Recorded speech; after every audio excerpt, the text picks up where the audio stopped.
Tu sais, ce moment où tu sens une tension presque électrique dans l'air avec quelqu'un, mais tu ne sais pas exactement comment la faire vibrer encore plus fort? Ce n'est pas juste une question de gestes ou de mots, c'est comme si, au-delà de la surface, quelque chose invisible cherchait à être touché, réveillé. Et si je te disais que le secret ne se trouve pas dans les actions superficielles que la société nous pousse à croire, mais dans une compréhension profonde de ce qui se trame derrière le masque quotidien?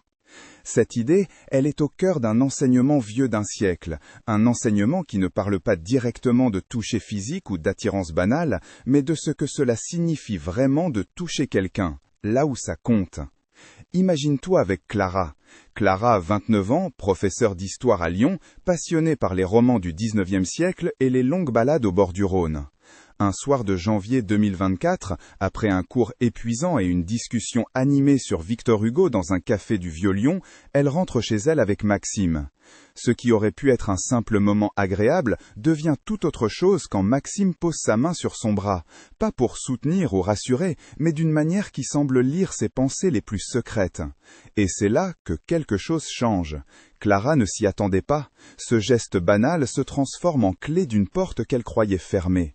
C'est cette capacité à toucher le centre invisible de l'autre qui fait toute la différence.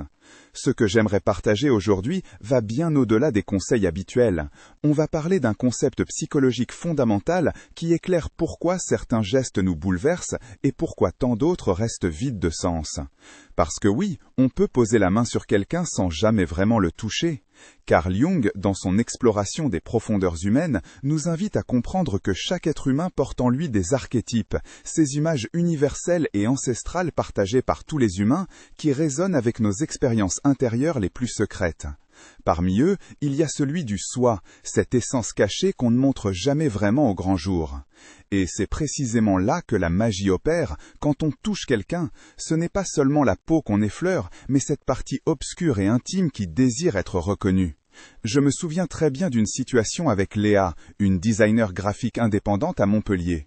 On était assis dans son studio ensoleillé début avril 2023. Elle expliquait comment, après des années à fuir ses émotions profondes, elle avait enfin osé se confronter à cette peur sourde d'être vulnérable. Et comment un simple contact sincère avec un ami avait déclenché chez elle une tempête intérieure inattendue. Ce geste n'était ni romantique ni calculé, c'était authentique et porteur de quelque chose comme un pont invisible entre deux solitudes.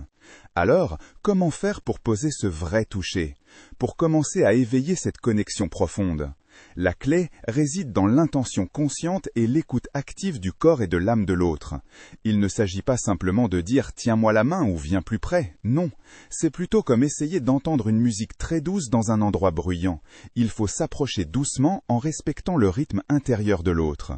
Un exercice concret que tu peux essayer dès aujourd'hui consiste à observer non seulement ta manière d'approcher quelqu'un, mais surtout ta présence intérieure pendant ce geste. Par exemple, lorsque tu es avec une amie ou un proche, même en simple conversation, pose ta main sur son épaule ou ton avant-bras, mais sans hâte ni attente visible. Laisse ton attention se déposer sur le ressenti. Est-ce que tu es tendue, sûre de toi, ou bien confuse, hésitante ? Essaie ensuite d'écouter la réaction silencieuse. Parfois un frisson subtil sous ta paume révèle plus qu'un mot prononcé. Un jour à Séoul, en mars 2023, une Jin m'a raconté cette expérience étrange où sa main posée sur celle d'une collègue lors d'une réunion semblait déclencher chez elle une ouverture inattendue, malgré leur relation professionnelle rigide jusqu'alors. Ce geste simple a créé une brèche dans leur routine figée. Mais il faut aussi accepter l'ambiguïté. Ce genre de toucher authentique peut déranger autant qu'il libère, parce qu'il remet en question nos habitudes sociales et nos peurs inconscientes. C'est ici qu'intervient l'idée jungienne selon laquelle notre inconscient personnel dialogue constamment avec notre inconscient collectif, c'est-à-dire ces images archétypales partagées par tous. Toucher quelqu'un ainsi revient à murmurer ces images secrètes sans parole. Il y a donc tout un travail intérieur préalable nécessaire, apprendre à reconnaître ses propres résistances au contact authentique. Pourquoi ai-je peur? Pourquoi est-ce si difficile parfois?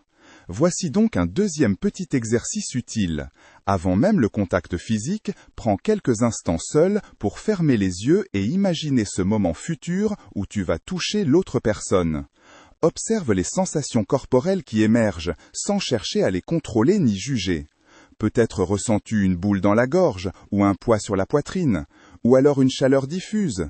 Ces signaux sont précieux, car ils réveillent tes parts cachées, celles que Jung appelait les complexes, souvent chargées d'émotions refoulées liées aux expériences passées. Prendre conscience de tout cela est déjà commencer à débloquer ce fameux contact véritable.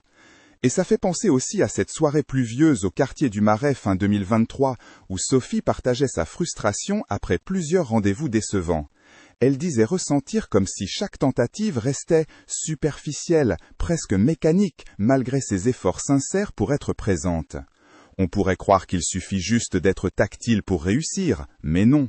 Le corps trahit souvent ce qu'on n'ose pas dire verbalement, ni même admettre intérieurement. La vraie présence passe par une forme délicate de courage psychique qui consiste à accepter notre vulnérabilité autant que celle de l'autre.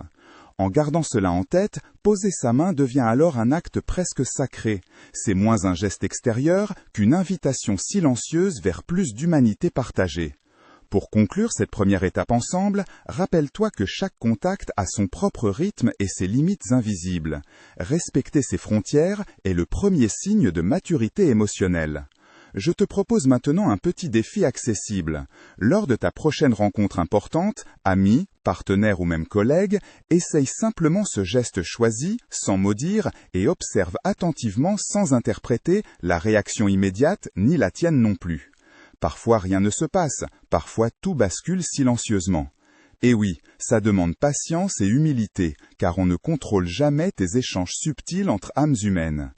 Ah, j'allais oublier, si tout cela fait sens pour toi jusque-là, abonnez-vous à la chaîne pour continuer ensemble cette exploration fascinante du lien humain profond. Ça promet encore quelques surprises. Maintenant que nous avons posé cette base essentielle, comprendre le véritable sens du toucher conscient, on pourra avancer vers des aspects plus mystérieux encore.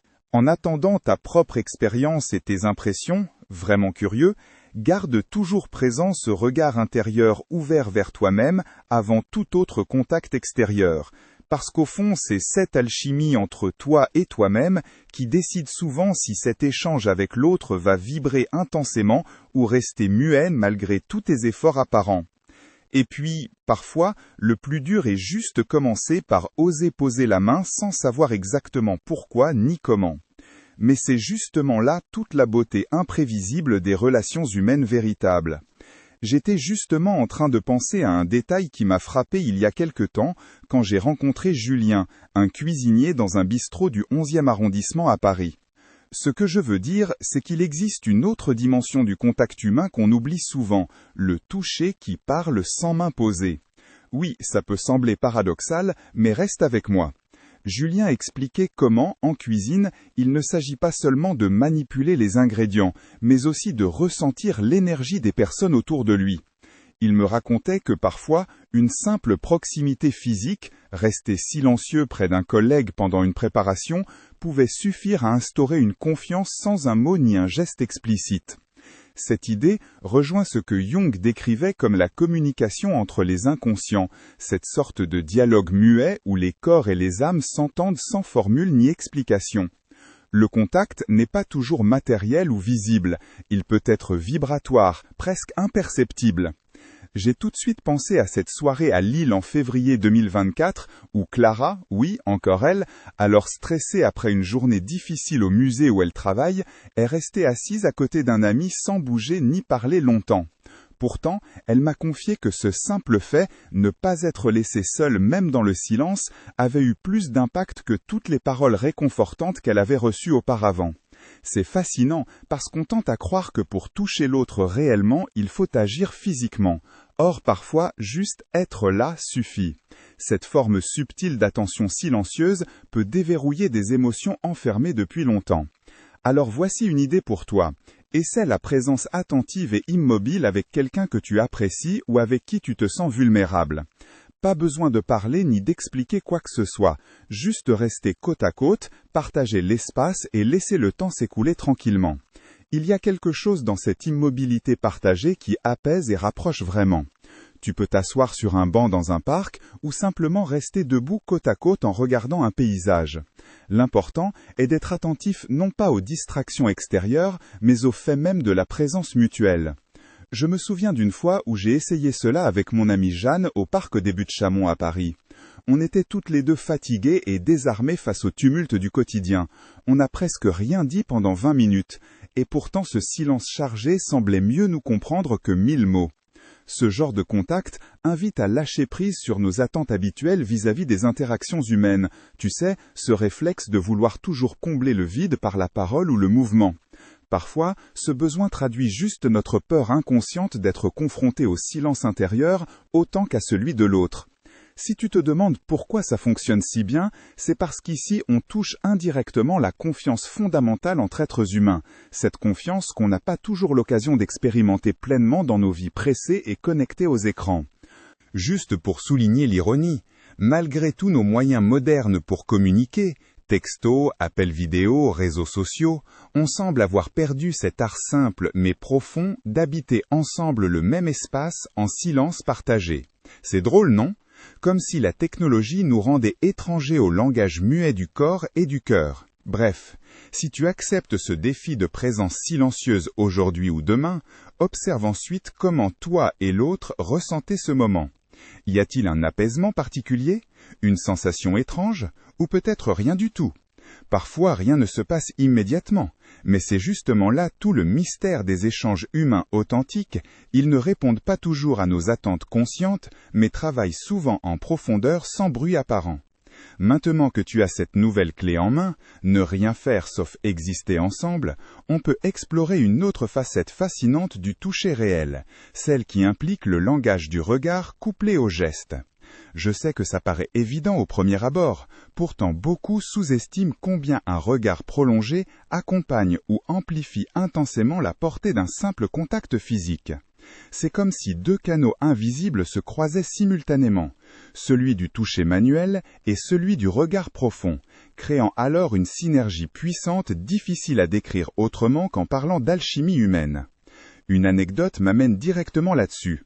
Lors d'un atelier sur la communication non-verbale fin 2023 à Bordeaux, j'ai observé Léonard, un musicien jazz âgé de 42 ans, expliquer comment sa complice sur scène lui transmet toute sa confiance par ses yeux pendant qu'ils improvisent ensemble. Sans ce regard intense posé plusieurs secondes avant chaque note importante, leur harmonie serait bancale, voire inexistante. Cela m'a rappelé combien dans nos relations personnelles, parfois on évite le regard direct par peur d'être perçu trop vulnérable ou agressif. Pourtant Jung disait que ces moments où on croise vraiment le regard de quelqu'un peuvent ouvrir une porte vers le soi profond dont j'ai parlé précédemment. Un exercice accessible pour ressentir cela consiste à pratiquer avec quelqu'un que tu connais bien. Asseyez-vous face à face et essayez simplement de vous regarder dans les yeux pendant 20 secondes sans détourner le regard ni parler. Ce temps peut sembler court, mais souvent génère chez beaucoup une forme légère de gêne mêlée à curiosité profonde. Ensuite, pose ta main doucement sur la sienne, ou inversement, tout en maintenant ce contact visuel intense quelques secondes encore. Essaie de noter tes sensations physiques, rythme cardiaque, respiration, ainsi que tes émotions spontanées, peur, chaleur, nervosité.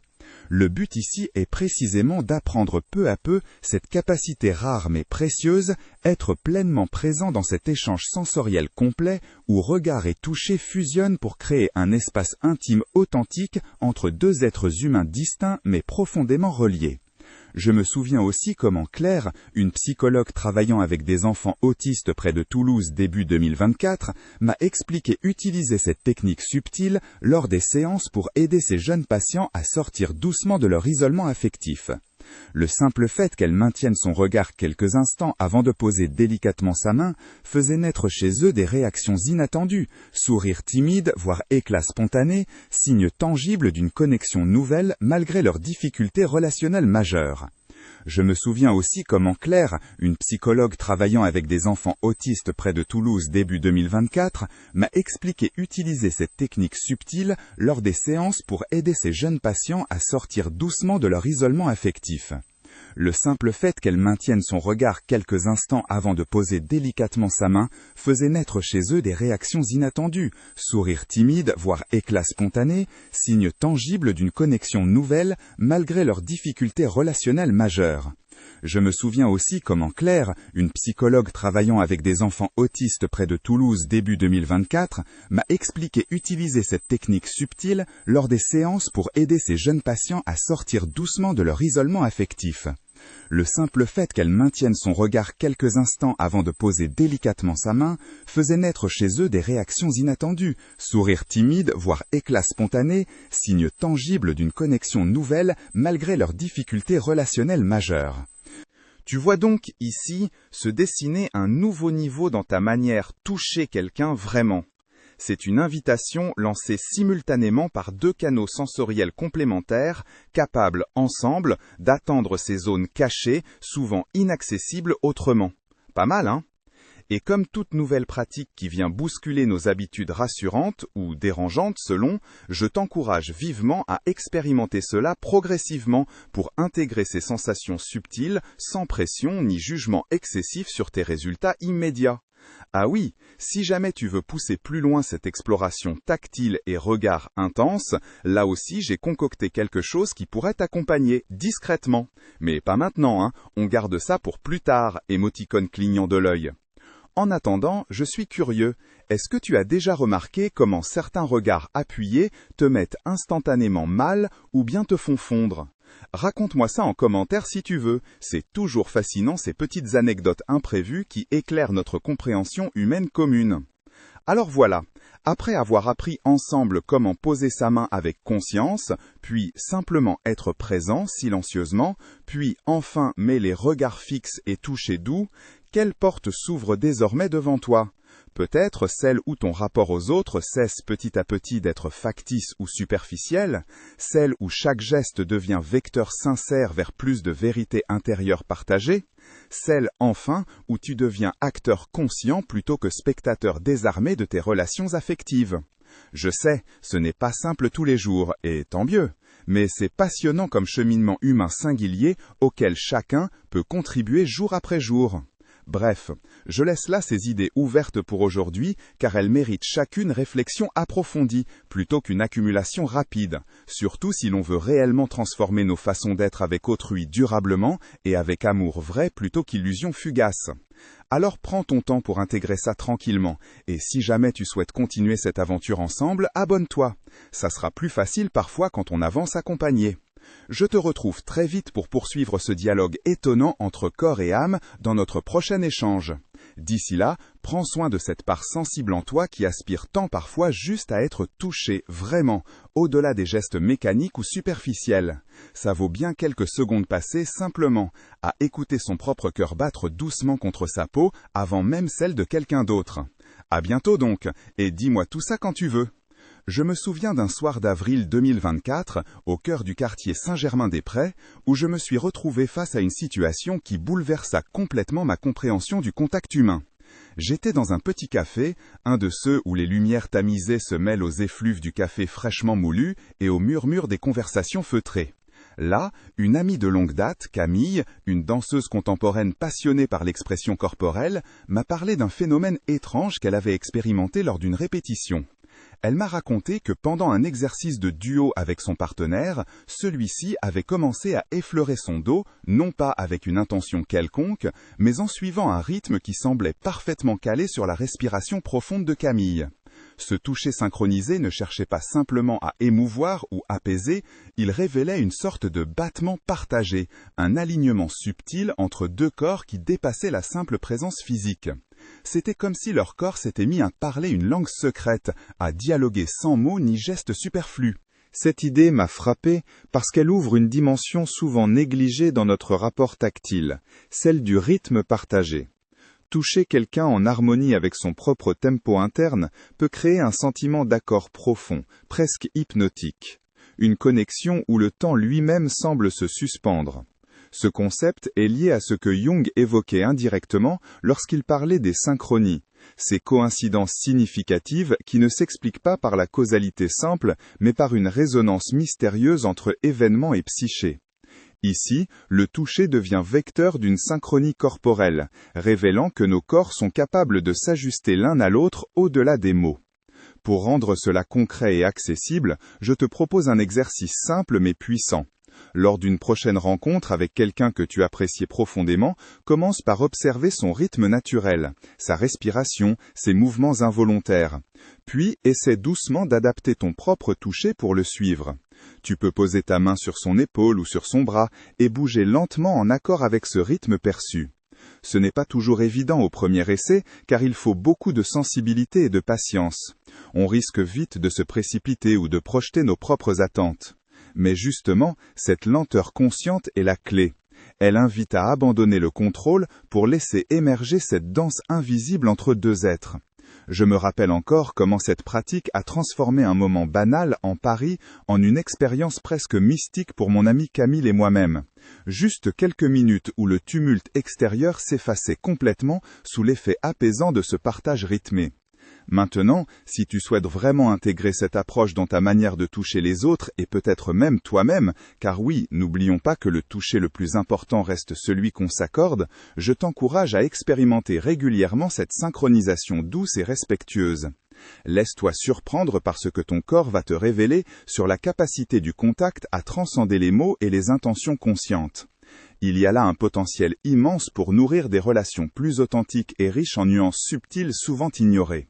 Bon, on arrive maintenant au cœur même de tout ça, là où tout ce que nous avons abordé jusqu'ici trouve sa véritable résonance. Ce n'est pas seulement une question technique ou psychologique, c'est bien plus profond, c'est une invitation à réinventer notre manière d'être ensemble. Poser sa main avec conscience, rester présent silencieusement côte à côte, mêler regards intenses aux gestes délicats, puis enfin danser au rythme partagé, ne sont pas des actes isolés, mais des fragments d'une nouvelle façon d'habiter la relation humaine, sans artifice ni masque social inutile. C'est comme si on apprenait peu à peu à lire ces signaux invisibles qui disent « je te vois, je t'accueille, je suis là avec toi », autrement qu'avec des mots fatigués ou des démonstrations creuses. Et c'est précisément cela qui manque cruellement dans nos sociétés contemporaines, saturées par l'urgence numérique et la superficialité des échanges. Cette profondeur sensorielle, capable de reconnecter chacun à sa propre humanité, ainsi qu'à celle de l'autre dans toute sa complexité fragile et magnifique. La transformation que j'aimerais te proposer n'est donc pas simplement extérieure, changer ton geste ou ton regard, mais intérieure. Oser t'approcher de toi-même avec autant de douceur et d'attention que tu offres ou pourrais offrir aux autres. Car il est impossible de donner ce qu'on n'a pas accepté en soi. Cela implique parfois d'affronter nos résistances inconscientes, peur du rejet ou du jugement, notre tendance naturelle à fuir l'inconnu émotionnel pour rester dans la sécurité relative du connu, même si celui-ci est pauvre affectivement. Mais crois-moi quand je dis que traverser cette peur vaut chaque minute investie, car au bout, il y a quelque chose d'infiniment précieux, la possibilité d'établir des liens sincères où le toucher cesse d'être instrumental pour devenir langage vivant du cœur et du corps réunis. J'aime penser que chaque fois qu'on ose poser sa main autrement, attentive, respectueuse, synchronisée, on participe inconsciemment à casser les barrières invisibles dressées entre nous depuis longtemps par nos mécanismes défensifs collectifs. Peut-être est-ce là le vrai miracle contemporain dont nous avons besoin. Un miracle fragile, certes, mais accessible dès aujourd'hui si on accepte simplement d'être vulnérable, sans honte ni précipitation. Alors voilà, si tu ressens cet appel intérieur, comme moi j'espère sincèrement que tu feras cet effort patient et humble pour cultiver chez toi cette qualité rare qu'on pourrait appeler toucher conscient. Non pas pour contrôler ni manipuler autrui, mais pour habiter pleinement chaque instant partagé comme un cadeau unique qui ne reviendra jamais identique. Tu verras alors combien ces petits gestes porteurs de sens peuvent faire toute la différence entre solitude sourde et communion profonde, entre froideur distante et chaleur véritable, entre simple contact mécanique et véritable rencontre humaine. En fin de compte, peut-être sommes-nous tous chercheurs sans carte précise dans ce vaste territoire complexe nommé relations humaines. Parfois perdus, donc parfois émerveillés, quand soudain on découvre un sentier caché menant vers plus d'authenticité partagée. Je ne sais pas ce que ton parcours réserve encore comme surprise, ni quelles blessures anciennes attendent leur guérison silencieuse par ces touches subtiles, mais j'ai envie de te dire ceci. Ne sous-estime jamais le pouvoir transformateur du plus petit geste posé avec présence réelle.